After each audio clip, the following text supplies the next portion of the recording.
embarrass the guy. Welcome to the White House, everybody.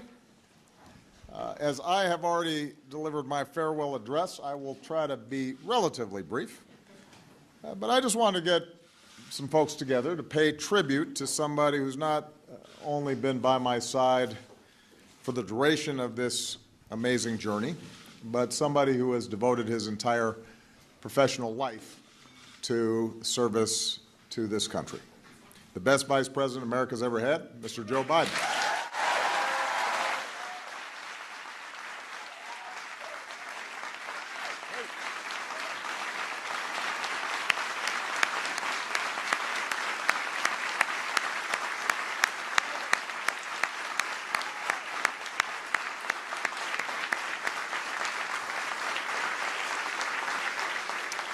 This also gives the internet one last chance to talk about our bromance.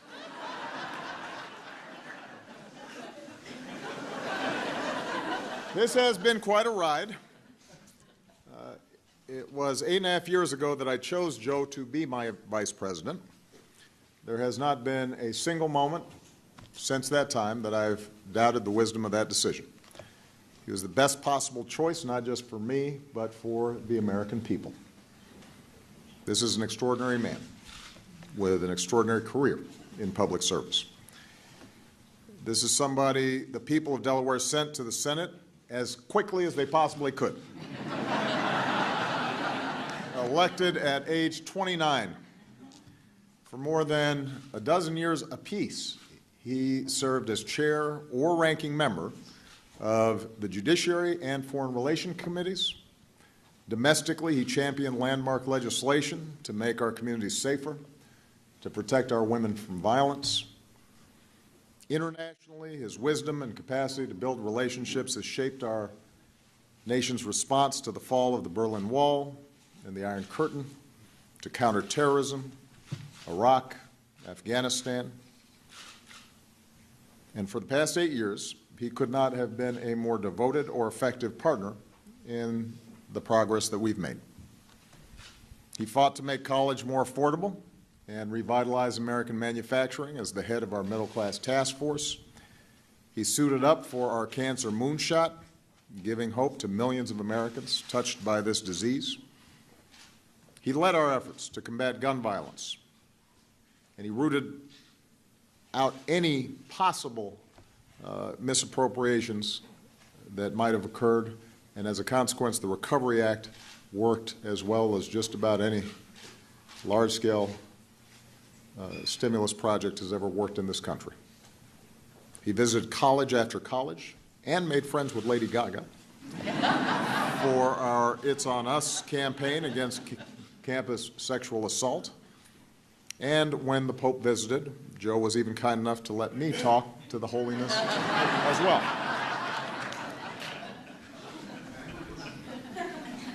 Behind the scenes, Joe's candid, honest counsel has made me a better president and a better commander-in-chief. From the Situation Room to our weekly lunches to our huddles after everybody else is cleared out of the room, he's been unafraid to give it to me straight, even if we disagree. In fact, especially when we disagree. And all of this makes him, I believe, the finest vice president we have ever seen. And I also think he has been a lion of American history. The best part is he's nowhere close to finish. In the years ahead, as a citizen, he will continue to build on that legacy internationally and domestically. He's got a voice of vision and reason and optimism and love for people, and we're going to need that spirit and that vision as we continue to try to make our world safer and to make sure that everybody's got a fair shot in this country. So, all told, that's a pretty remarkable legacy, an amazing career in public service. It is, as Joe once said, a big deal.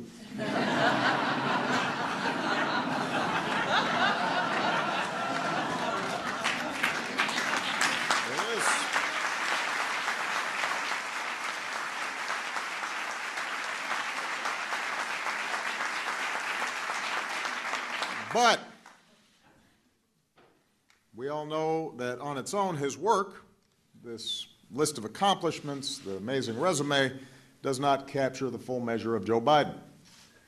I have not mentioned Amtrak yet or aviators, literally.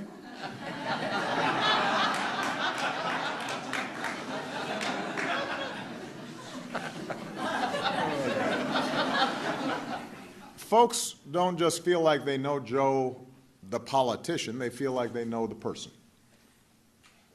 What makes him laugh, what he believes, what he cares about, where he came from.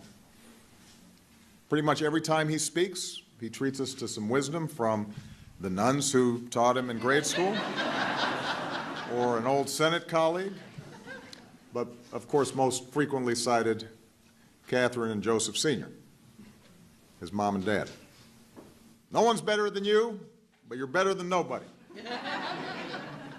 Bravery resides in every heart, and yours is fierce and clear.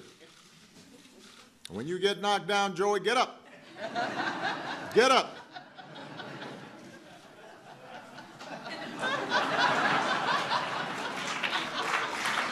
Get up.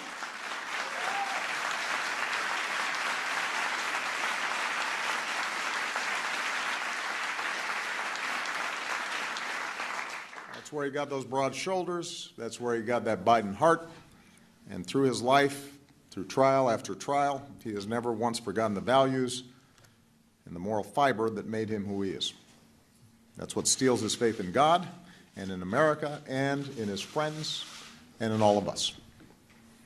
When Joe talks to auto workers whose livelihoods he helped save, we hear the son of a man who once knew the pain of having to tell his kids that he had lost his job. When Joe talks about hope and opportunity for our children, we hear the father who rode the rails home every night so he could be there to tuck his kids into bed. When Joe sticks up for the little guy, we hear the young boy who used to stand in front of the mirror, reciting Yeats or Emerson, studying the muscles in his face, determined to vanquish a debilitating stutter. When Joe talks to Gold Star families who've lost a hero, we hear a kindred spirit, another father of an American veteran, somebody whose faith has been tested and who has been forced to wander through the darkness himself and who knows who to lean on to find the light. So that's Joe Biden, a resilient and loyal and humble servant and a patriot, but most of all, a family man. Starts with Jill, captain of the Vice Squad. Only the second lady in our history to keep her regular day job.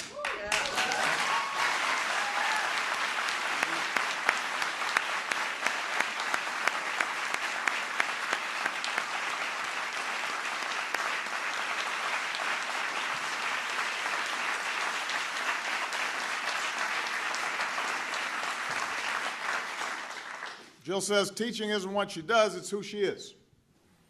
A few days after Joe and I were inaugurated in 2009, she was back in the classroom teaching. That's why when our administration worked to strengthen community colleges, we looked to Jill to lead the way. She's also traveled the world to boost education and empowerment for women. And as a Blue Star mom, her work with Michelle to honor our military families will go down in history as one of the most lasting and powerful efforts of this administration.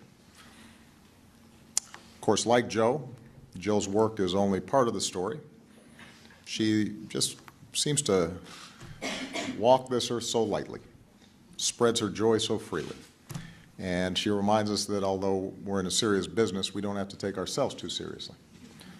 She's quick with a laugh or a practical joke, disguising herself as a server at a party she once hosted to liven the mood.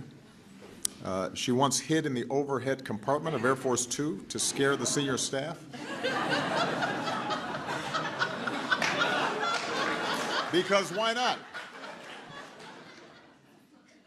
She seems to have a sixth sense of when to send a note of encouragement to a friend or a staffer, a simple thank you, or a box of macaroons.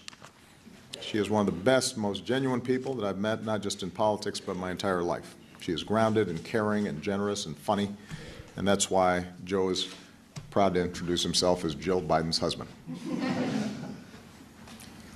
And to see them together is to see what real love looks like.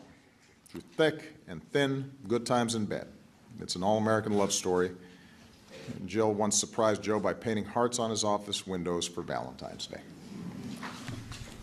And then there are these Biden kids and grandkids. They're everywhere. They're all good looking. Hunter and Ashley, who lived out that family creed of raising good families and looking out for the least of our brothers and sisters. Bo, who was watching over us with those broad shoulders and mighty heart himself, a man who left a beautiful legacy and inspired an entire nation. Naomi and Finn and Maisie and Natalie and little Hunter, grandchildren who are the light of Joe's eyes and gives him an excuse to bust out the squirt gun around the pool. This is the kind of family that built this country. That's why my family is so proud to call ourselves honorary Bidens. As Yeats put it, because I had to quote an Irish poet, and Seamus Heaney was taken. Think where man's glory most begins and ends, and say my glory was I had such friends. Away from the camera, Jill and Michelle have each other's backs just as much as when they're out championing our troops. Our girls are close, best friends at school, inviting each other for vacations and sleepovers.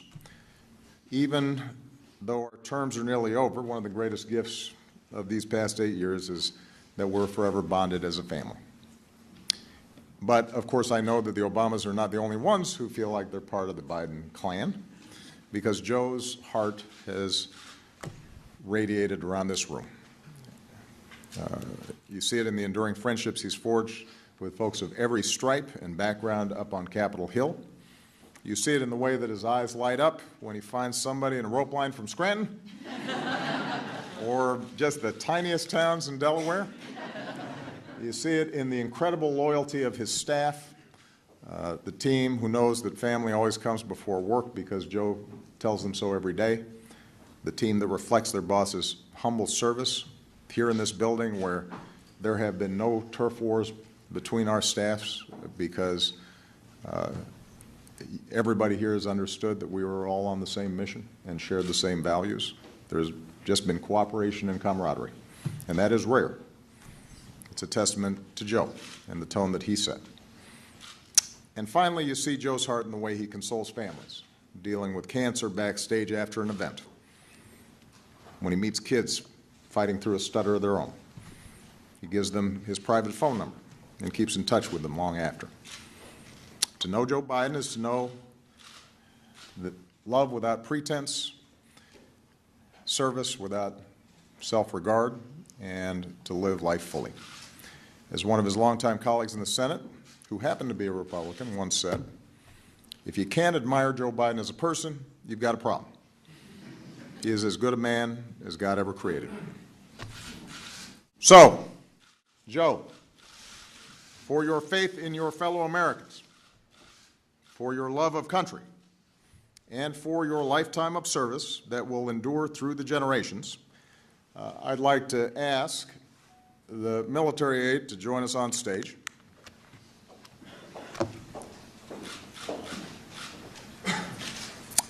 For the final time as president, I am pleased to award our nation's highest civilian honor, the Presidential Medal of Freedom.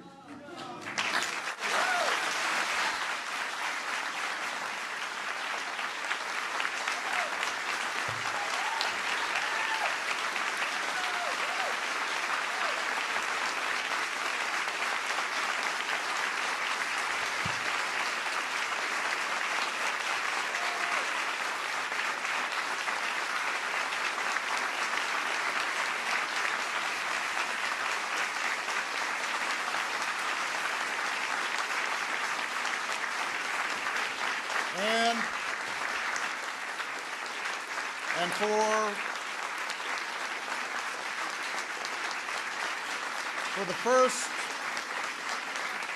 for the first and only time in my presidency, I will bestow this medal with an additional level of veneration. an honor my three most recent successors reserved for only three others: Pope John Paul II, President Ronald Reagan, and General Colin Powell. Ladies and gentlemen, I am proud to award the Presidential Medal of Freedom with distinction to my brother, Joseph Robinette Biden, Jr. Will the aide please read the citation? Vice President Joseph R. Biden, Jr. In a career of public service spanning nearly half a century, Vice President Joseph R. Biden, Jr. has left his mark on almost every part of our nation, fighting for a stronger middle class, a fairer judicial system, and a smarter foreign policy, providing unyielding support for our troops, combating crime and violence against women, leading our quest to cure cancer, and safeguarding the landmark American Recovery and Reinvestment Act from corruption. With his charm, candor, unabashed optimism, and deep and abiding patriotism, Joe Biden has garnered the respect and esteem of colleagues of both parties and the friendship of people across the nation and around the world, while summoning the strength, faith, and grace to overcome great personal tragedy. This son of Scranton, Claymont, and Wilmington has become one of the most consequential vice presidents in American history, an accolade that nonetheless rests firmly behind his legacy as husband, father, and grandfather. A grateful nation thanks Vice President Joseph R. Biden, Jr. for his lifetime of service on behalf of the United States of America.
President.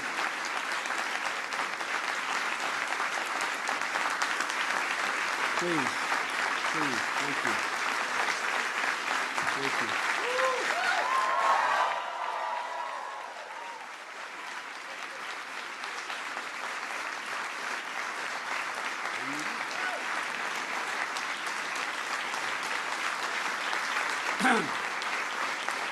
Please.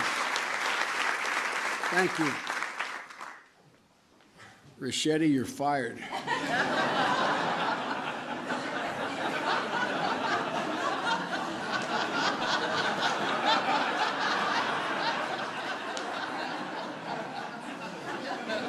To the press, Richetti's my chief of staff. I had no inkling. I thought we were coming over, Michelle, for you, Jill, and Brock and I, a couple of senior staff, to toast one another and say what an incredible journey it's been. Mr. President, you got right the part about my leaning on Jill. But I've also leaned on you and a lot of people in this room. I look around the room and I see great friends like Ted Kaufman, who's been so much wisdom. Guys like Mel Monzak. I mean, I look around here and I'm startled. I keep seeing people I don't expect. Madam President, how are you? Mr. President, look at my new boss over there. But you know, I get a lot of credit I don't deserve, to state the obvious. Because I've always had somebody to lean on. From back that time in 1972, when the accident happened, I leaned on, and I mean this in a literal sense, Chris knows this, Dodd knows this, and Mel knows this, and Ted knows this. I leaned on my sons, Bo and Hunter. And I continue to lean on Hunter, who continues to, in a bizarre kind of way, raise me. I mean, I've leaned on them. You know, Mr. President, you observed early on that when either one of my boys would walk in the room, they'd walk up and say, "Dad, what can I get you? Dad, what do you need?" And then Jill came along, and she saved our life. No man deserves one great love, let alone two. And but everybody knows here I am Jill's husband. Everybody knows that I love her more than she loves me, with good reason.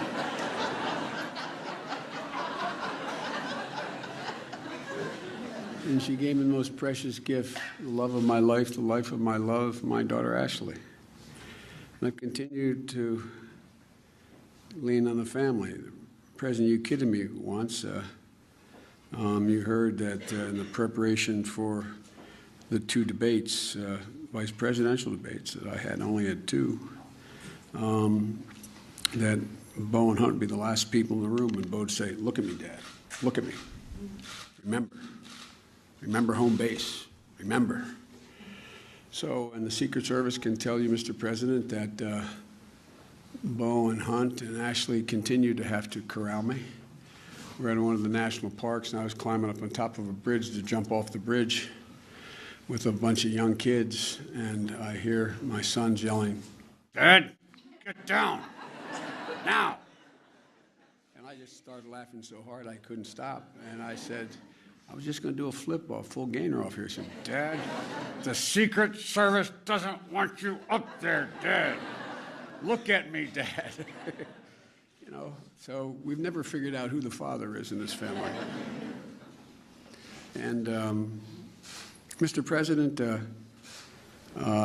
you know that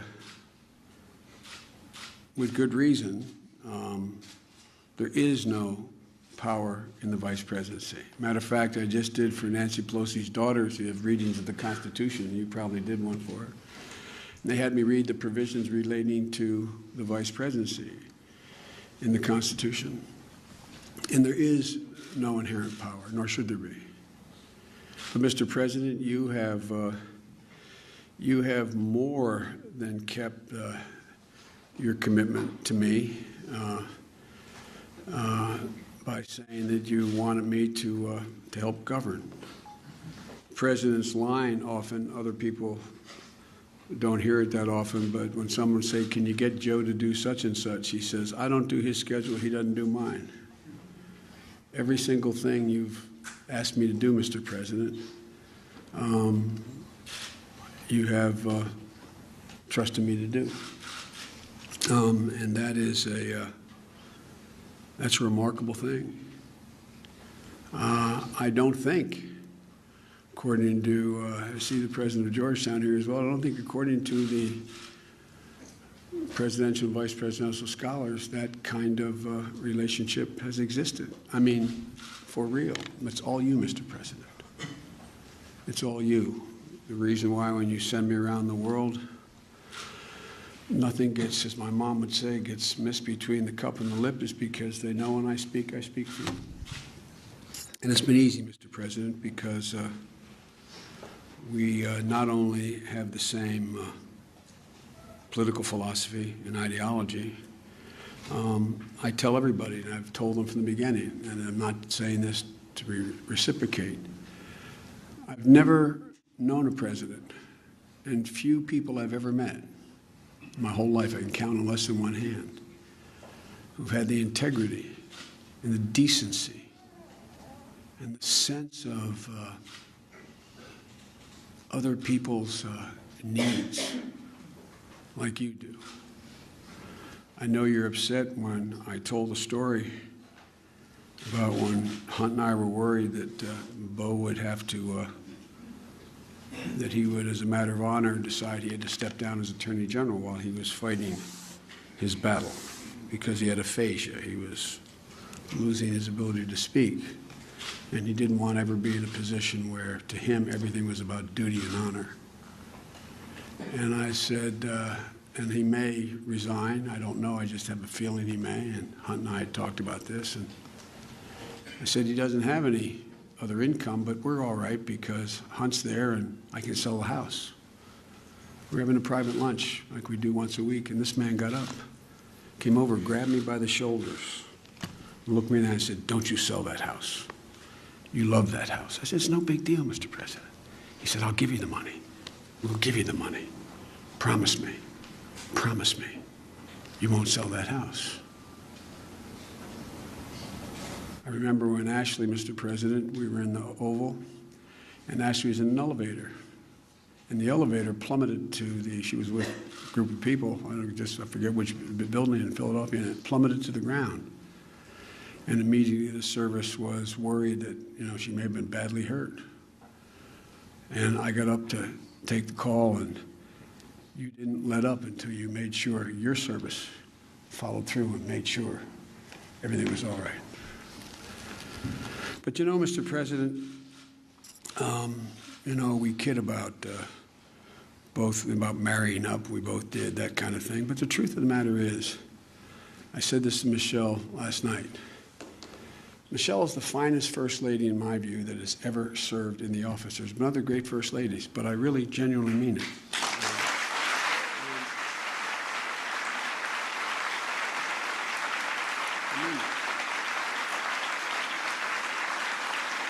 I kid.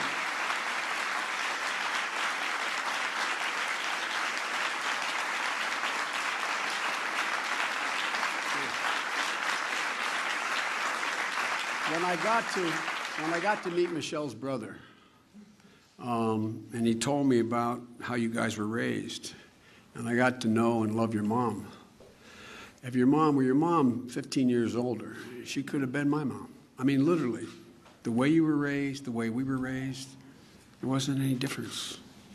And I knew that this decision to join you, which was the greatest honor of my life, was the right decision on the night we had to go and accept the nomination, the formal, to be nominated at the convention. And Finnegan, who's now 18 years old, was then 10 years old. And she came to me and she said, Pop, is it okay if the room that we're in, Finnegan, Maisie, and Naomi, that we have the beds taken out? And I said, why? He said, maybe the Obama girls and your brother's children, maybe they would come down and all sleep together in sleeping bags. And I give him my word as a Biden. I knew when I left to go over to the convention, opened that door and saw them cuddle together, I knew this was the right decision. I knew it was the right decision. I really did. Because, Mr. President, the same value set. The same value set. Folks, I joke with my staff that I don't know why they pay them anything, because they get to advise me.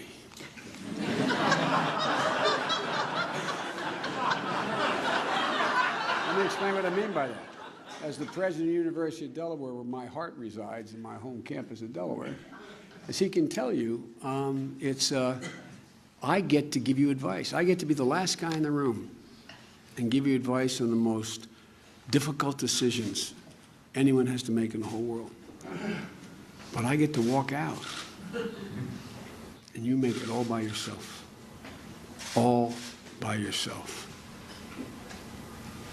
Harry Truman was right about the buck stopping at the desk. And I've never once doubted on these life and death decisions. I never once doubted that your judgment was flawed. Not once. Not once. We've disagreed and we've argued and we've raised our voices to one another, which we made a deal we'd be completely open like brothers with one another. But, Mr. President, I've watched you under intense fire. I will venture to say that no president in history has had as many novel crises land on his desk in all of history. The Civil War was worse, the World War II was worse, World War I. But, Mr. President, almost every one of the crises you faced was a case of first instance. A case of first instance. I watched that prodigious mind and that heart as big as your head. I've watched you. I've watched how you've acted. When you see a woman or man under intense pressure, you get a measure, and you know that, Michelle, and your daughters know it as well. This is a remarkable man. And I just hope that the asterisk in history that is attached to my name when they talk about this presidency is that I can say I was part of the journey of a remarkable man who did remarkable things for this country.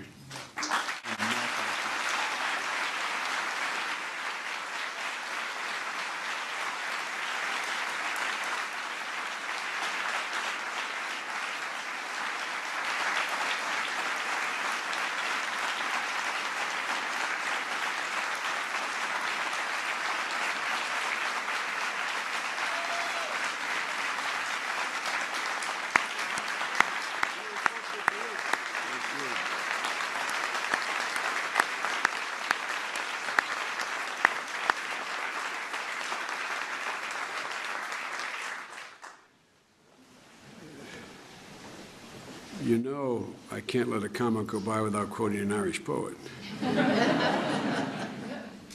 Jill and I talk about why you were able to develop the way you developed and with the heart you have. Michelle and I have talked about it. I've confided in Michelle. I've gone to her for advice. We've talked about this man. You give me insight. And I think it's because, Mr. President, you gave me credit for understanding other people's misery and suffering. Mr. President, there's not one single solitary ounce of entitlement in you, or Michelle, or your beautiful daughters. And you girls are incredible. You really are. It's not hyperbole. You really are. Not 1 ounce of entitlement. And Seamus Heaney, in one of his poems, said, when you can find someone who says it better, use it. He said, "You carried your own burden, and very soon, your symptoms of creeping privilege disappeared." You carried your own burdens, and very soon, the creeping symptoms of privilege disappeared. Mr. President, you have sometimes been like a lone wolf, but you carried yourself in a way that's pretty remarkable. The history of the journey, your journey, is something people are going to write about in a long time. And I'm not being solicitous when I say this. And you're so fortunate, both of you, to have found each other. Because all that grounding, all that you had, made this guy totally whole. And it's pretty amazing. Mr. President, this honor is not only well beyond what I deserve, but it's a reflection of the extent and generosity of your spirit I don't deserve this, but I know it came from the President's heart. There's a Talmudic saying that says, what comes from the heart enters the heart. Mr. President, you have creeped into our heart, you and your whole family, including Mom, and you occupy it. It's an amazing thing that happened. I knew how smart you were. I knew how honorable you were. I knew how decent you were from the couple years we worked in the Senate. And I knew what you were capable of. But I never fully expected that you'd occupy the Biden's heart, from Hunter, Ashley, my sister, all of us. All of us. And, Mr. President,